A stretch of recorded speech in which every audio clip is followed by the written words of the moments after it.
हम सबने देखा, गोपियों ने देखा, हमने देखा कि जो निर्विकार नित्य तृप्त वो दूध पी रहा है। हमने देखा कि जिनके खेल से, जिनकी माया से सारा संत समुदाय, ऋषि मुनि समुदाय, देव समुदाय विमोहित है, विमुग्ध है, हमने देखा कि वो स्वयं विमुग्ध हुआ और उनके साथ खेलता है। विमुग्ध हुआ खेलता है। लाज शर्म नहीं आती कि ब्रह्मा देख के क्या कहेंगे, इतना बड़ा कि छोटे बच्चे के साथ खेले तो बड़े आदमी में जरा शर्म आती है, जरा सा अकेले में तो खेल लेता है, तब दस आदमी आ गए तो बोले जरा बच्चे बता देता, बोले तुम जाओ। पर यहाँ तो बच्चे बने खेलते हैं, लाज शर्म का नाम नहीं, प्रतिष्ठा इज्जत का नाम नहीं। ये नहीं सोचते कि ये क्या कहेंगे ये लोग, इतने बड़े बड़े लोग, कि ये अहीर और अहीर बालक और अहीरिनी गंवारिनी स्त्रियां, इनके साथ इतना मेल जोल, ये कैसी चीज है, इतने बड़े जो सर्वनियंता, सर्वेश्वर, सर्वलोक महेश्वर हैं। पर इनके तो मन में चाव लगा तो ब्रह्मा जी कहते हैं कि महाराज यही तो इन गायों की और इन बजरमणियों के जीवन धारण की सफलता है। ये कृतार्थता की पराकाष्ठा है भगवान, इससे बड़ी कृतार्थता होगी क्या? इन गोपरमणियों को, इन गायों को केवल धन्य, ओ महाराज केवल इन्हीं को नहीं, ओ भाग्यम हो भाग्यम नंद गोप ब्रजो कसाम जन मित्रम परमानंदम पूर्णम ब्रह्म सनातनम। इन केवल गायों और गोपियों को ही नहीं, नंद ब्रज के अधिवासी मात्र को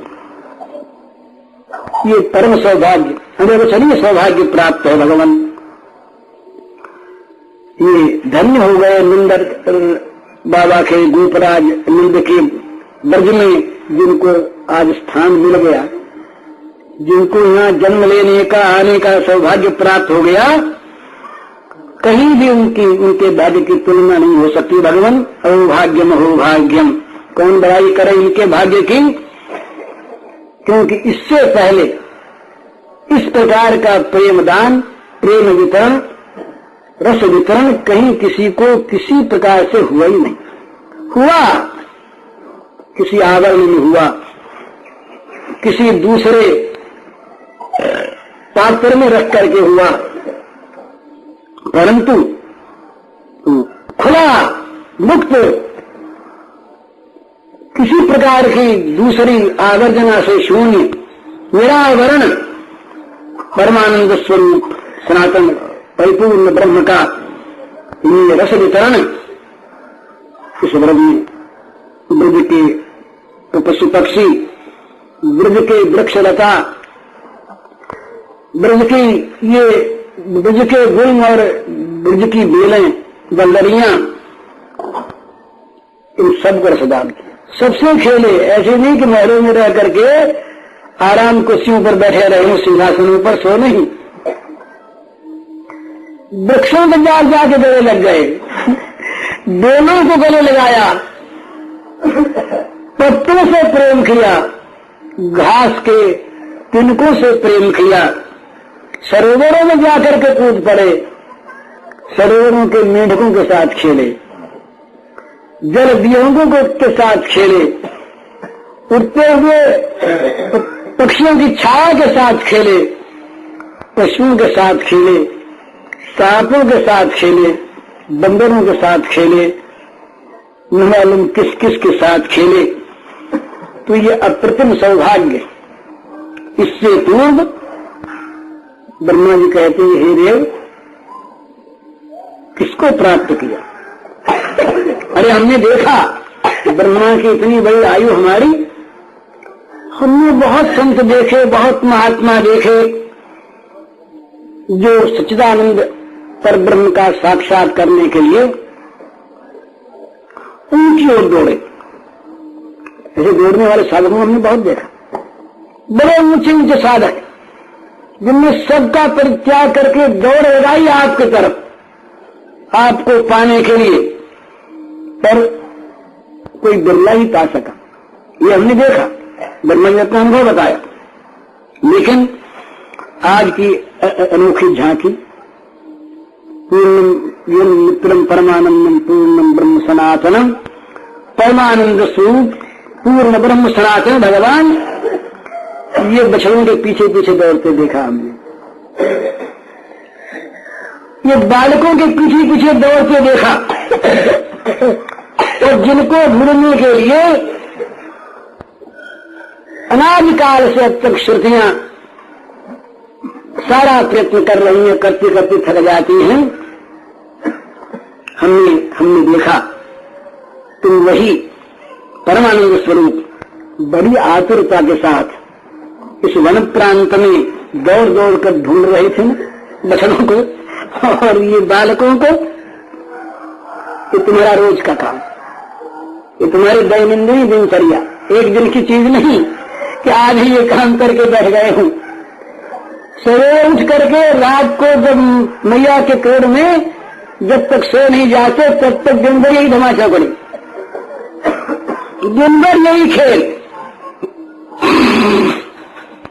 बोले तुमने देखा, ब्रह्मा जी कहते हमने देखा छोटे छोटे बच्चे तुम्हारे साथ दौड़ते खेलते हुए जब थक जाते हैं तो तुम दौड़ के जाते हो, भैया तू थक गया ना, ले मेरी गोद में सो जा।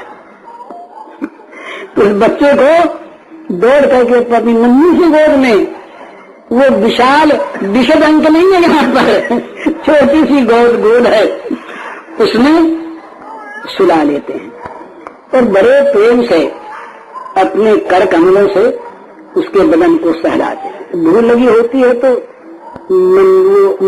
मैया का पहराया हुआ पीताम्बर, अरे और नहीं तो अपने कुर्ता ही पीला पीला वो झंगुलिया उसको ले करके उसकी धूल पहुंचते हैं।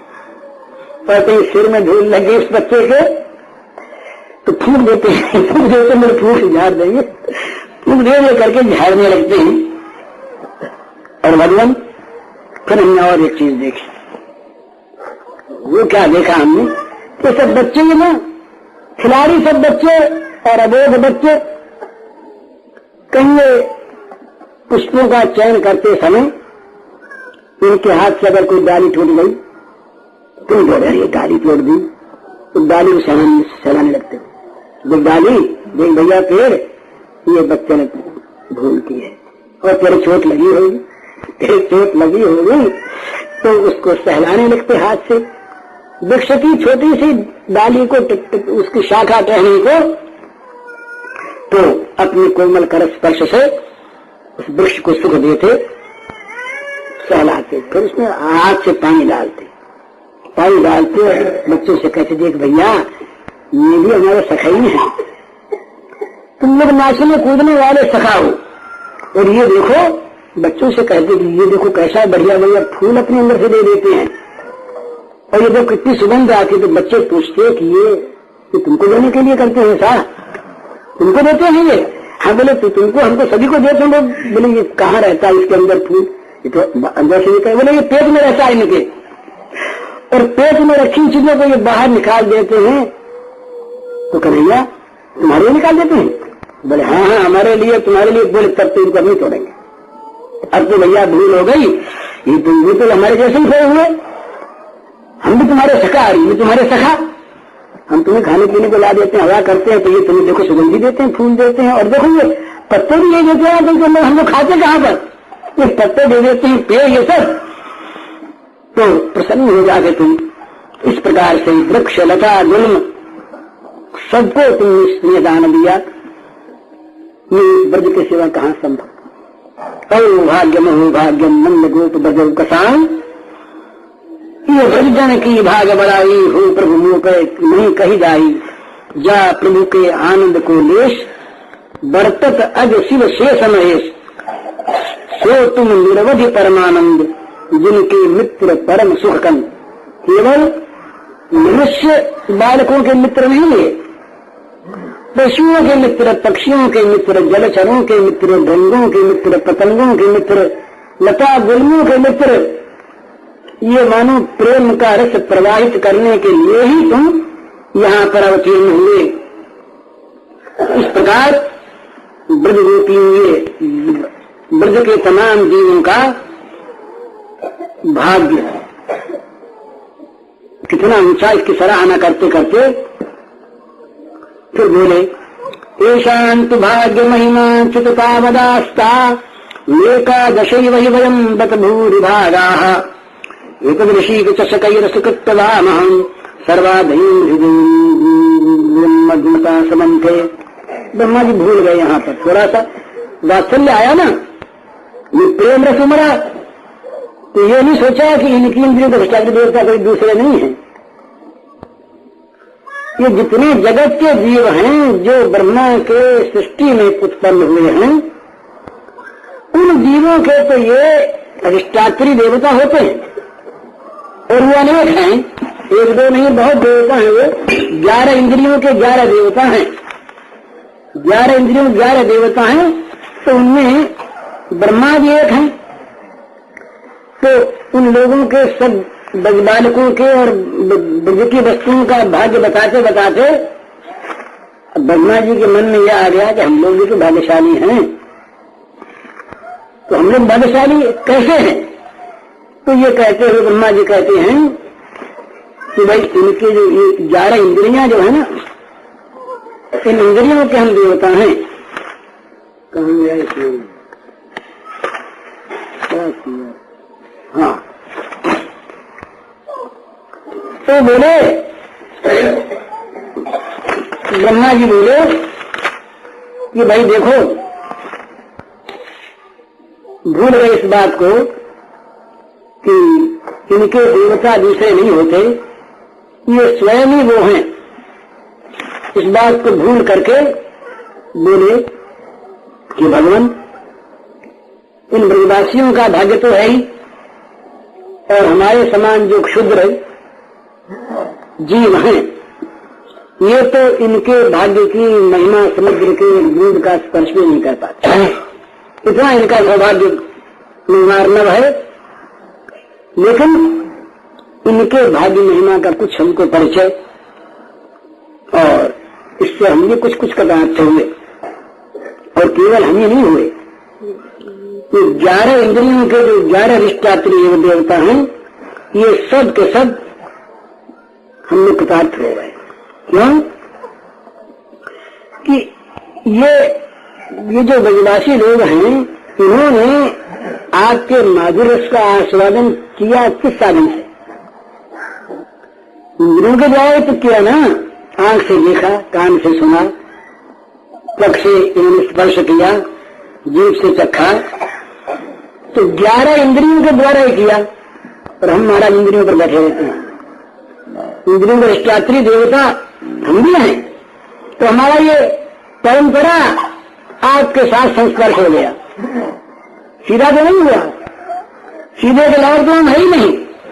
पर ये ब्रजवासी जिन 11 इंद्रियों के द्वारा निरंतर आपके माधुर्य का रसास्वादन करते हैं, उनके अधिष्ठात्री देवता होने के कारण से ये संबंध गंध परंपरा, ये संबंध भी सीधा नहीं, संबंध गंध परंपरा से हम लोग भी महाराज कृतार्थ हो गए।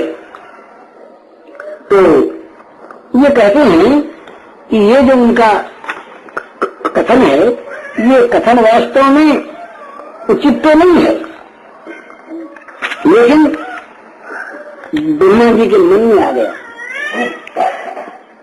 गया, और ब्रह्मा जी को किसी प्रकार से ऐसा भगवान ने भास भी करा दिया इस समय कि भैया तुम इतना अपने को नीच क्यों मानते हो? अरे तुम तो हमारे भक्तों की सेवा कर ही रहे हो ना। हमारे भक्तों के, प्रेमियों के जो इंद्रियां हैं, उन इंद्रियों के अधिष्ठात्री देवता होकर उनमें जो तुम शक्ति दे रहे हो, और उनमें आए हुए रस को जो पान करने के लिए उनमें एक सत्ता स्फूर्ति दे रहे हो तुम, इसलिए तुम उसका पान कर ही रहे हो। तो ब्रह्मा जी ने कहा कि महाराज, हम लोग जो हैं ये धन्य हो गए, इस प्रकार से आपके इस रस का पान करके हम लोग धन्य हो गए। तो मन बुद्धि ये 11 हैं, मन बुद्धि अहंकार कान कर्म त्वक चक्षु रसना नासिका वाक हस्त पद, 11 इंद्रियों के देवता हैं। तो इन देवताओं में सबसे पहले तो उन्होंने नाम लिया शंकर जी का। उन्होंने देखा ब्रह्मा जी ने कि अपने को अपराधी हैं। पहले अपराधी अगर अपनी गलती करा दे महात्माओं में तो अपराध क्षमा कराने का भाव ही लुप्त हो गया। बोले तुम तो महात्मा बनते हो ना, बड़े बनते हो। तो ब्रह्मा जी को संकोच हो गया। ब्रह्मा जी ने कहा महाराज, ये ब्रह्मा जी ने पहले नाम लिया शंकर जी का। अभी जो शंकर जी जो है तो देखिए ना, फिर अपना नाम भी लिया ये शंकर जी, फिर मैं ब्रह्मा, फिर ये चंद्रमा, ये दिशाएं दिक वायु सूर्य प्रचेता अग्नि बन्ही इंद्र रूपेंद्र, ये 11 देवता हैं। तो कहा ये सब के सब भाग्यशाली हैं। क्यों? ये हम सभी ये ब्रजपुरवासियों के इंद्रियों को हमने पान पात्र बना प्याला बना दिया ना हमने। रस रखें कहाँ? रस का पान करे कहाँ से? प्यालों से। तो महाराज हम सबने उनकी इंद्रियों को प्याला बनाए रखा है, ये हमारा सौभाग्य है। तो ब्रह्मा जी ने जो नाम लिया शिव जी का, इसमें एक कारण ये भी है कि ब्रह्मा जी ने समझा कि शिव जी बड़े प्यारे, शिव जी जो हैं ये बहुत प्रिय हैं श्री कृष्ण को। तो किसी प्रेमी के सामने उसके प्रिय का नाम ले दिया जाए। ये मनोवैज्ञानिक तत्व है। किसी माँ को प्रसन्न करना हो तो उसके लड़के की बड़ाई करो, माँ प्रसन्न हो जाएगी। किसी विद्वान को अगर आगे करना हो तो उसकी विद्या की प्रशंसा करो, वो प्रसन्न हो जाएगा। तो प्रिय है ना। तो ब्रह्मा जी ने देखा कि ये भी एक बड़ा सुंदर एक साधन है कि शिव जी की याद दिला दें इनको। तो शिव जी की याद दिलाने वाला भी, प्रिय की याद दिलाने वाला भी प्रियतम को बड़ा प्रिय होता है। इस प्रकार से ब्रह्मा जी ने शिव जी का नाम पहले लिया और कहा महाराज ये हम लोगों ने प्याले बना दिए, और इन पात्रों में रहता क्या है निरंतर? आपके चरण सरोज का मधुर मकरंद रस रहता है इन प्यालों में, और चीनी रहती। ये जितनी भी ब्रजवासियों की इंद्रियां हैं, इन इंद्रियों में भरा रहता है केवल ये ब्रजेंद्र नंदन के चरण सरोज का मकरंद रस। विशेष नहीं आता यहाँ पर किसी इंद्रिय में। नित्य परिपूर्ण रहते हैं ये प्याले सुधा से। और ये ऐसा मादक रस है कि जिसने एक बार इस रस का स्वाद चख लिया, रसानुभूति हो गई, ये उन्मादी रस का, इसको उन्मादी रस कहा है रसज्ञों ने, कि फिर उसका दूसरी ओर से मनोज हमेशा के लिए निवृत्त हो जाता है। तो इन प्यालों के द्वारा, इन इंद्रियों के द्वारा ब्रजवासियों का मन तुम्हारे साथ नित्य संबंधित हो रहता है। इनकी बुद्धि तुम्हारी सेवा में नित्य लगी रहती है और निरंतर इनके साथ संपर्कित रहते हो। बोले भाई क्या क्या करते हैं ये? बड़ी मधुर चर्चा। बोले महाराज क्या बताऊं, इनका मन तो रात दिन आपका मनन करता है। रहो नहीं मैं छोर निंद मंदन अछत कैसे आनी हुए, और इनके मन में किसी दूसरी वस्तु के लिए स्थान रहता ही नहीं। और इनकी बुद्धि दिन भर क्या सोचती है कि श्याम सुंदर को कैसे सुख पहुंचाया जाए, और कोई बुद्धि बात नहीं सोचती। बुद्धि केवल एक ही बात सोचती है कि श्याम सुंदर से आज कौन सा खेल खेला जाए, कौन सी क्रीड़ा की जाए जिससे उनको सुख मिले। बस ये उनको सुख पहुंचाने का व्यवसाय ही बुद्धि करती रहती है। और इनका अहंकार नित्य नित्य तुम्हारी रुचि संपादन में संलग्न रहता है। तुम्हारा रुचिकर जो कार्य वैसे ही बन जाते हैं। बोले अब तुम्हारे हमारे मित्र बनो, खेल बोलो तुम्हारे मित्र। अब तुम हमें डांटने वाले बनो, हम तुमको डांटने वाले। इनका अहंकार जो है वो निरंतर तुम्हारे रुचिकर कार्यों में ही संलग्न रहता है। और इनके कान को दूसरी बात कान के सामने सुनाने जाए तो कान इनके बहरे हो जाते हैं, सुनते नहीं। पर जहां भी तुम्हारी वेणु की ध्वनि, तुम्हारी वो मधुर मधुर रस प्रवाहिनी वाणी, ये जहां देखिए मन उसी से पूरित रहते हैं इनके कान। कानों को अवकाश नहीं मिलता, इनके कानों को दूसरी बात सुनने के लिए अवकाश ही नहीं है। और इनका त्वच, इनकी जो त्वचा है वो विभिन्न भावों के द्वारा अपने अपने भाव और अधिकार के अनुरूप स्पर्श के कई भेद होते हैं। स्पर्श तो सब नहीं होता है, अंग का ही, तो उसमें भावानुभेद से वो स्पर्श भेद होता है। उसी प्रकार की मन की उस समय स्थिति भी हो जाती है। मातृचरण स्पर्श, गुरुचरण स्पर्श, बालक का सिर स्पर्श, किसी प्रेसी का अंग स्पर्श, भगवान के चरण स्पर्श, किसी महात्मा के चरण स्पर्श, किसी गरीब की सेवा, किसी थके हुए के अंग दावना, इन सभी में स्पर्श है। पर स्पर्शों में विभिन्न भावों के अनुसार विभिन्न रसों का उदय होता है और उसी प्रकार की चेष्टा और उसी प्रकार की क्रिया शरीर में होने लगती है स्वाभाविक। भय के मारे उच्चन पकड़ लिए किसी की, मां आज क्षमा करो, आप ब्याह करो, हम डर गए, ये भी स्पर्श है। पर कांपता रहता है शरीर उस समय, कहीं ये हटा न दे, ये भी स्पर्श है।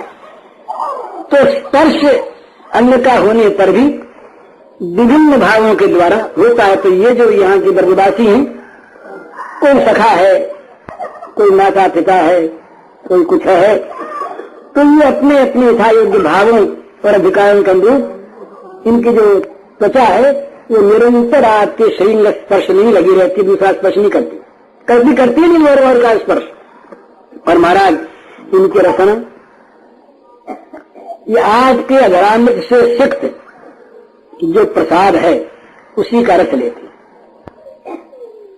इस सिवा प्रसाद के भगवान के, ये अपने यहाँ के शास्त्रों में आया है कि भगवान की भोग लगाए बिना जो नैवेद्य न हो उसको खा ले तो बड़ी बुरी चीज बताया है उसको, मल भक्षण का। भगवान की भोग लगाए बिना कुछ भी खा ले, ऐसा यहाँ तक कहा पद्म पुराण में आया। तो इनकी जो रचना है, जीव ये निरंतर रस लेती है किस वस्तु का? तुम्हारे अधरामृत से सिक्त जो प्रसाद है नहीं उसका, और चीज नहीं खाती। इनके लिए और कोई रस ही नहीं। अमृत ला के दे, कोई बड़ा बढ़िया पकवान ला के दे और कहे कि भगवान का भोग है कि नहीं, बोले नहीं, तो बोले ले जाओ। और जहर ला के दे, बोले भोग है, बोले भोग है तो ला दो, कया दू। अरे सुनो, कयादू से कहा हिरण्यकश्यप ने कि ये प्रहलाद तो मरता नहीं। तो बोले महाराज आप चेष्टा करो मारने की किसी प्रकार से। बोले हमको चेष्टा कर हारे, तो तुमको एक काम करना पड़ेगा। स्वामी पतिव्रता स्त्री है, बोले क्या काम करना पड़ेगा? बोले जहर लो और जाके पिला दो और उससे कह दो कि तुम जिसको भगवान मानते हो उसका एक शरणामृत है। अब कायदू के मन में तो भाव था नहीं, तो डर गई बेचारी, काट गई। एक तरफ पति की आज्ञा, एक तरफ पुत्र स्नेह, कैसे जहर पिला गए? चली पर हिम्मत नहीं कि हिरण्यकश्यप को भी कह दे कि नहीं पिलाऊंगी, और ये भी साहस नहीं कि प्रहलाद को पिला दे। प्रहलाद ने सुन ली बात। प्रहलाद सामने जो आया, बोले मां ये भगवान का चरणामृत दे रहे। हिचकी, हाथ दूर हो गए। प्रहलाद ने छीन लिया, छीन के बोले ये श्री हरि का चरणामृत है, पी गया। वो विष अमृत हो गया। मीरा की बात भी ऐसी आती है। तो वो इनकी रचना श्री ब्रजवासियों की रचना निरंतर श्री कृष्ण के अधान से सत्य प्रसाद का ही सेवन करती है।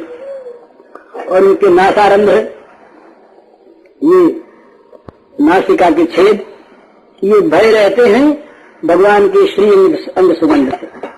इसके सिवा और कोई चीज इनके नासिका में दूसरी गंध सूंघने के लिए इनकी नासिका वो इंद्रिय ज्ञान शून्य है, केवल अंग सुगंध सूंघती है।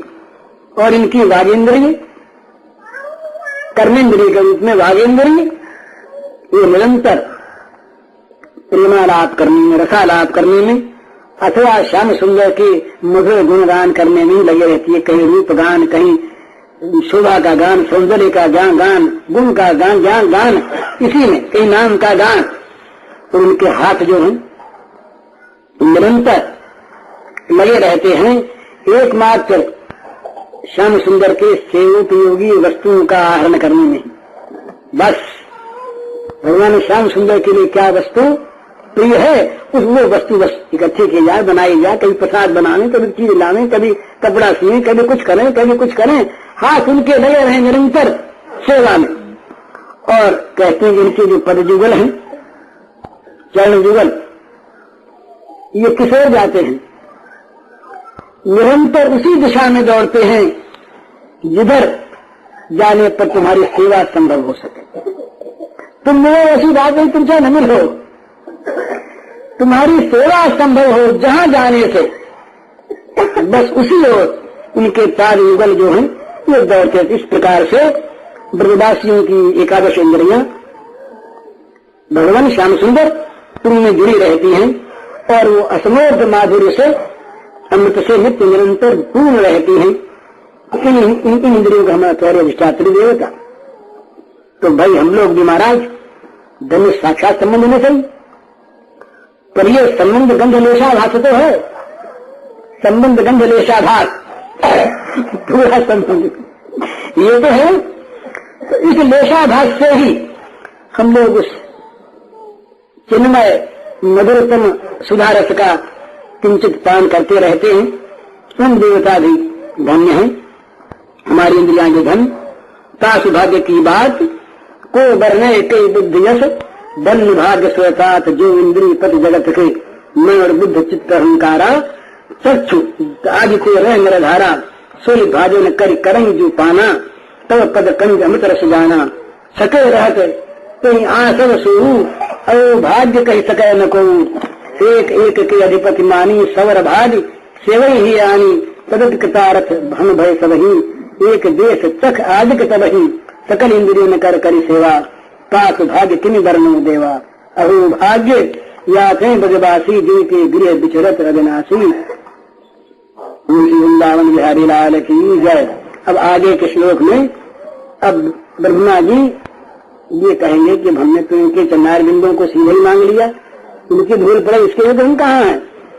तब वो किसी भी गोकुलवासी के चरणों की धूल की चाह कहते हुए अपनी वासना प्रकट करेंगे, अपनी कामना। तब भूल भाजी में जन्म के मत में जब गोकुलेत के कटमांग रघुभिषेकम जब जीवितम तो निखिलम भगवान मुकुंद तद्याति तत्परगत सुग्निज्ञमेव।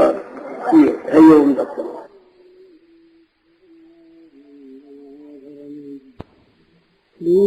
मन्मदन गोपालं वृंदारण्य पुरंदरं श्री गोविंदं प्रपद्येऽहं दीनानुग्रहकारकं वन्दे मुकुन्दमरविन्ददलायताक्षं कुन्देन्दुशङ्खदशनं शिशुदूपवेशम् इन्द्रादिदेवगणवन्दितपादपीठम् वृन्दावनालयम् वसुदेवसूरि नवजलधरवर्णम् चम्पकोद्भासिकरणम् विकसितमलिनासीम् विस्फुरन्नन्दहासीम् कनकरुचिदुकूलं चारुवल्हावचूलं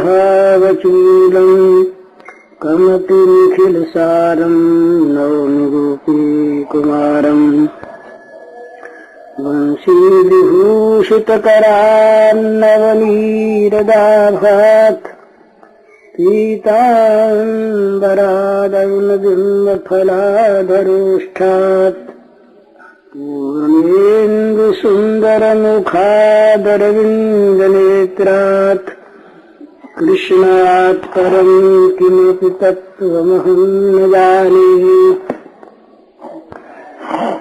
तद्भूरिभाग्यं हि जन्म किमप्यटव्याम् जद्गोकुलेऽपि कतमाभिरजोऽभिषेकम् यज्जीवितं तु निखिलं भगवान् मुकुन्दस्त्वद्यापि यत्पदरजश्रुतिमृग्यमेव ईशां घोषनिवासिनामुत भवान् किं देवरातेति न चेतो विश्वफलात् फलं तुदपरं कुत्रापि अन्वयति सद्वेषादिव पूतनापि सकुला त्वामेव देवा पिता यद्धामाः सुहृत्प्रियात्मतनयत्प्राणाशयास्तुत्कृते तावद्रागादयस्तेनाः तावत्कारागृहम् गृहम् तावन्नोऽङ्घ्रिनिगडो यावत् कृष्णेन जनाः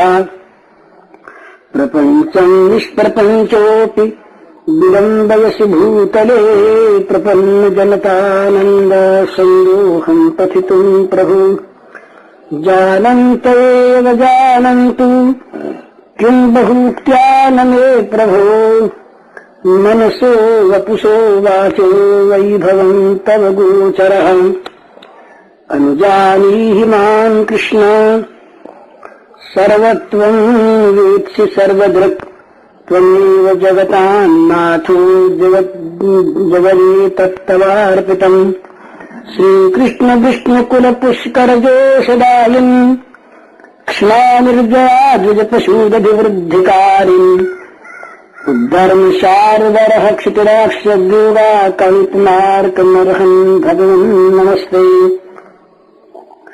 इत्यधिष्टूय भूमानम् त्रिपरिक्रम्य पादयोः नत्वाधीष्टम् जगद्धाता स्वधाम प्रत्युपद्यत।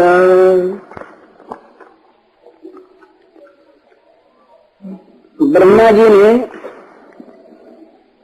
भगवान श्याम सुंदर का स्तवन करते करते ये कहा कि कहीं पर भी और किसी प्रकार का भी कोई भी जन मुझे मिल जाए तो जहाँ आपके अथवा आपके इन पार्षदों के चरण सेवा का मुझे अवसर मिले। फिर कहा कि ये ब्रजवासी लोग जिन 11 इंद्रियों के द्वारा निरंतर आपका सेवन करते हैं प्रेम पूर्वक, उन इंद्रियों के अधिष्ठात्री देवता तो हम लोग हैं ही, ये अहंकार के अधिष्ठाता भगवान शंकर हैं, बुद्धि के ब्रह्मा हैं, मन के चंद्रमा हैं। इस प्रकार दिक वायु सूर्य पचेता अश्विनी बन्ही इंद्र उपेंद्र ये सब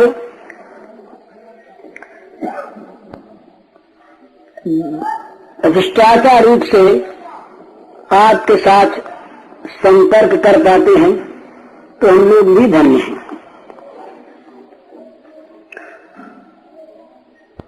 ये कहते कहते ब्रह्मा जी के मन में एक भावना का और उदय हुआ, बड़ा सुंदर।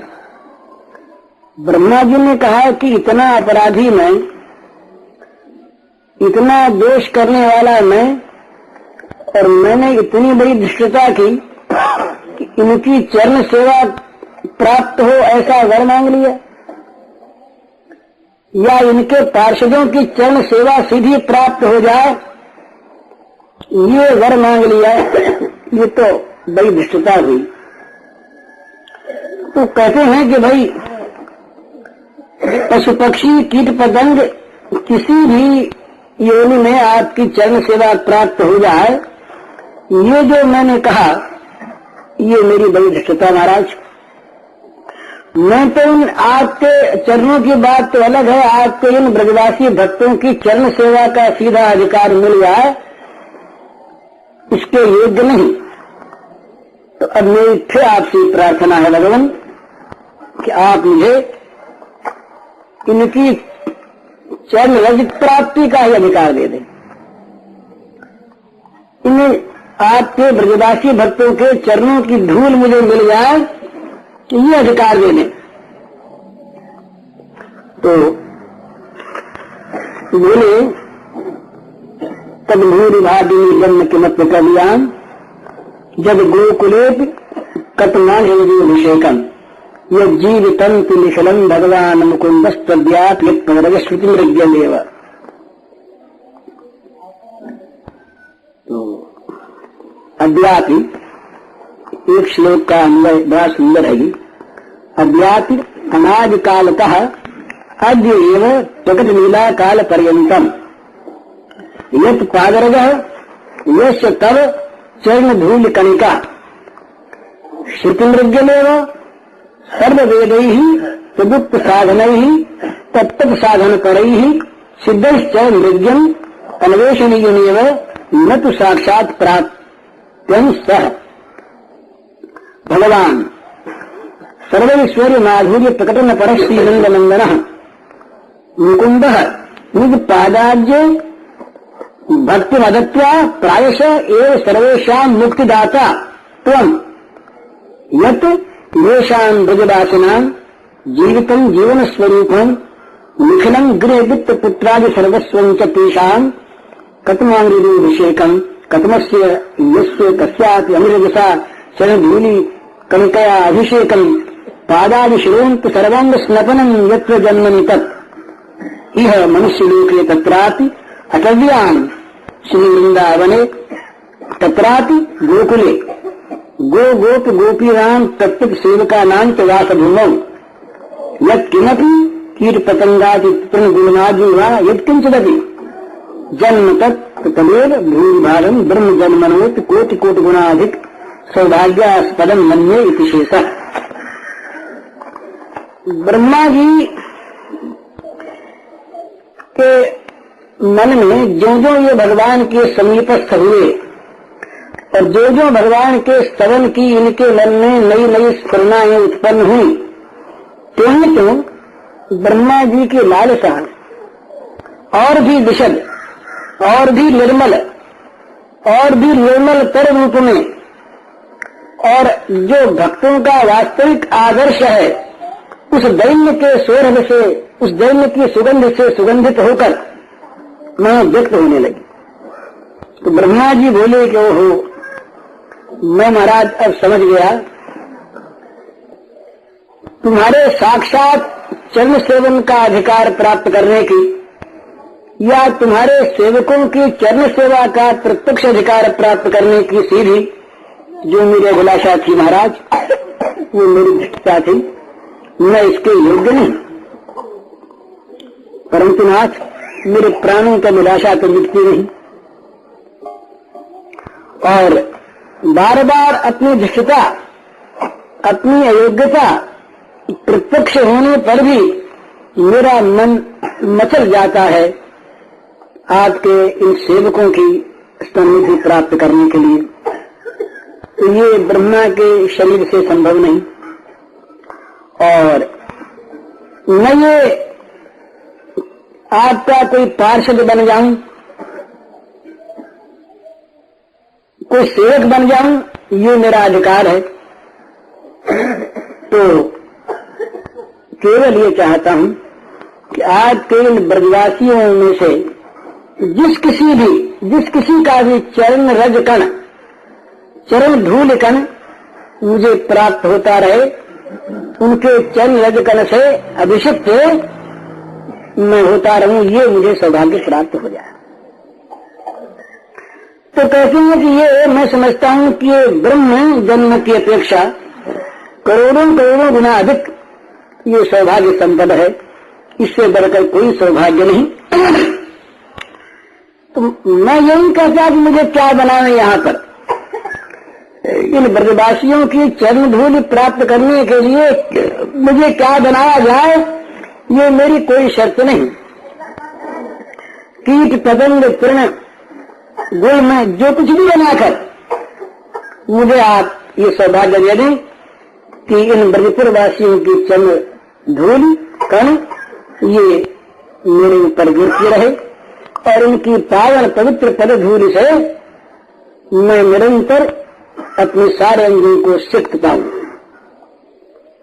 तो बोले भाई क्या है? बोले क्या क्या है? अनादिकाल से श्रुतियां जिनके पदरज का अन्वेषण ही कर रही, खोज रही हैं, वे स्वयं भगवान नंदनंदन मुकुंद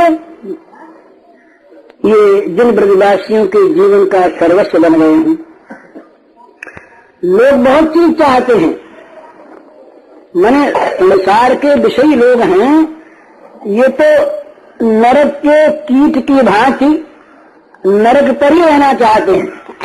ये तो इससे आगे बढ़ने की कामना नहीं करते। भगवान की कृपा को प्राप्त करके भी और भगवत जनों की कृपा का साक्षात करने पर भी इन लोगों के मन में तो इस नरक से आगे बढ़ने की कभी लालसा उत्पन्न ही नहीं होती। भगवान के सामने जाकर के भी ये मानते विषय ही।